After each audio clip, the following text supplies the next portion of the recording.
Hello, I'm Adrienne Wrights, Marketing Communications Manager here at CornellCookson.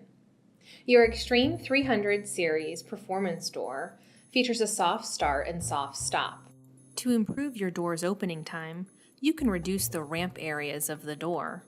You can see them here at the factory settings of 15%. We'll show you how the Apex Smart Controller makes this easy. To get to your menu, you want to hit the right arrow button. And then you can scroll through the options here. We're going to scroll down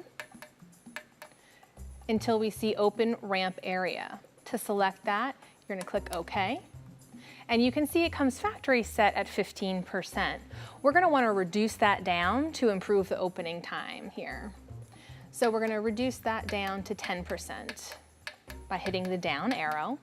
When you're comfortable with that, click OK. And to return to the menu, hit left arrow. Then the next one is our close ramp area.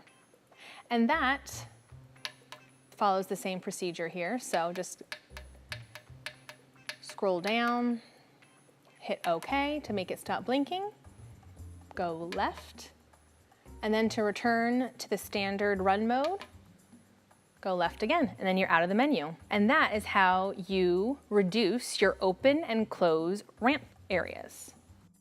This and many other settings are explained in detail in the Apex Smart Controller manual. The manual, as well as other videos and instructions, are available on your Dealer Resource Center.